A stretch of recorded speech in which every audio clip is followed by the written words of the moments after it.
자, 모듈러 하우스에 대한 동영상 잘 보고 왔습니까? 이제 공장에서 만들어지는 모듈러 하우스였는데요. 외국에서는 굉장히 흔하게 이제 많이 대중화되어 있지만 우리나라에서 이제 시작 단계라고 볼 수 있을 것 같습니다.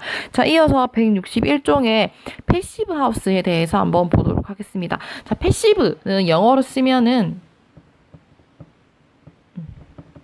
자, 이렇게 쓸 수 있는데요.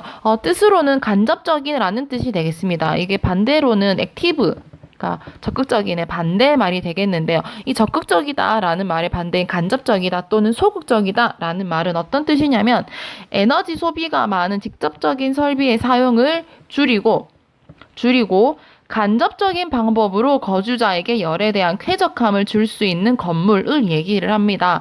조금만 더 얘기를 하면은 즉 액티브 적극적이다라는 말은 추울 때 에어컨 틀고요. 더울 때 에어컨을 틀고 추울 때 보일러를 트는 걸 얘기를 합니다. 그런데 패시브는 조금 소극적으로 추울 때 춥지 않게 미리 설비를 그 다음에 더울 때 덥지 않게 미리 설비를 해서 에어컨이나 보일러를 틀어야 되는 그 양을 줄이는 과정을 이야기를 합니다. 즉 미리 냉난방을 줄일 수 있게 단열을 많이 한다라는 뜻으로 이해를 하면 되겠습니다. 그래서 간접적인 방법으로 거주자에게 열에 대한 즉 온도에 대한 쾌적감을 좀 더 줄 수 있는 건물을 이야기를 합니다.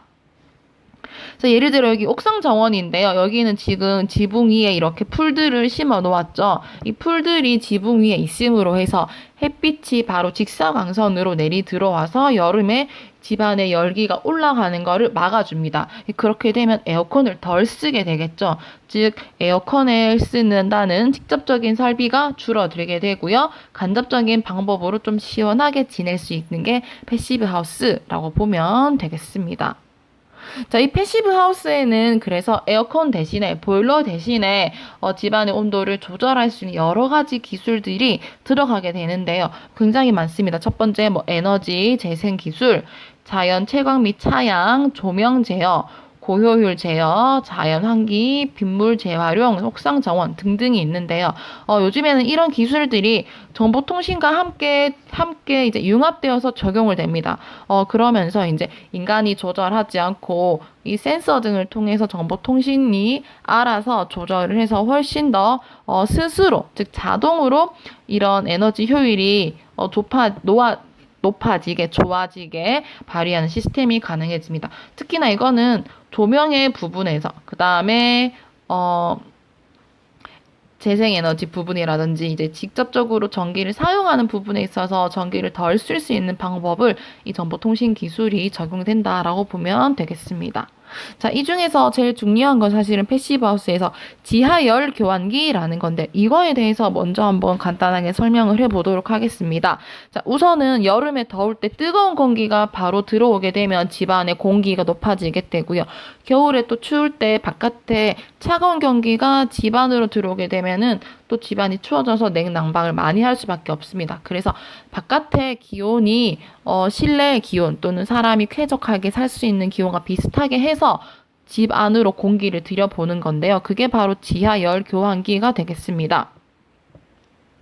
그래서 예를 들어 겨울이나 여름에 뜨겁거나 굉장히 차가운 공기가 바로 창문을 통해서 집 안으로 들어오는 게 아니라 집 안으로 들어올 수 있는 공기의 구멍이 따로 있습니다. 이 공기는 어디를 지나면 지하, 즉 땅 밑을 지나게 되면서요. 땅 밑의 온도와 똑같아지게 됩니다. 그럼 똑같아져서 차가운 공기는 조금 따뜻해지고요. 뜨거운 공기는 조금 더 시원해지겠죠. 자, 그런 공기들이 이제 들어와서 집안의 공간으로 배출이 됩니다. 그리고 기존의 집안에 있던 공기는 뜨거워지거나 또는 차가워진 공기들은 열을 다시 회수하는 그런 공간이 있습니다. 그래서 회수하는 공간으로 들어와서 빠져나가게 됩니다. 즉 그래서 열들은 데펴지거나 시원해진 채로 사람이 생활하는 공간으로 들어오게 되겠고요. 이미 사용된 공기는 특별한 또 배관 장치를 통해서 밖으로 나가게 되는데 이런 지하열 교환기가 있음으로 해서 냉난방을 좀 적게 할 수 있는 그런 시스템을 갖추게 되겠습니다.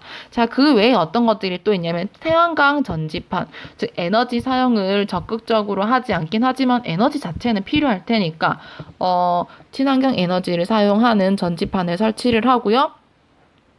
삼중 유리창을 씁니다. 유리창이 두꺼우면 당연히 열 교환이 덜 되니까 차단이 단열이 훨씬 잘 되겠죠. 그리고 이제 벽 자체도 강화제를 써서 두껍게 만들어서 바로바로 외부의 공기에 열기가 들어오지 않게 막아주는 열기를 하고요. 뭐 특수환기 시스템은 아까 이 지하 열 고환기를 통해서 교환되어 있는 공기가 빠져나오고 들어올 때 이제 필요한 시스템이 되겠습니다. 그리고 또 전체적으로 에너지의 사용을 줄이기 위해서 물, 즉 수질 사용에 대해서도 이제 빗물을 재활용할 수 있는 빗물 탱크를 활용하는 등 좀 더 친환경적인 방향을 강조하는 패시브 하우스에 사용되는 여러 가지 기술들을 한번 살펴보았습니다. 자, 다음 강의에 보면은 패시브 하우스에 대해서 간단하게 패시브 하우스와 에너지의 관계에 대한 동영상이 있으니까 그 동영상을 하나 보고 그 다음에 이제 과제 생각해 보기로 넘어가면 되겠습니다. 오늘 과제는 초고층 빌딩에서 화재가 났을 때 대처 요령에 대한 내용입니다. 교과서 161쪽에 빈칸을 채워놓도록 되어 있는데 요거에 대한 이제 답을 선생님이 생각해 보기 즉 과제 강좌란에 제시를 했으니까 그 답을 여러분들이 노트에 그냥 정리를 해두면 되겠습니다. 노트에 꼼꼼하게 정리를 하고 이번 강의 마치도록 하겠습니다. 수고했습니다.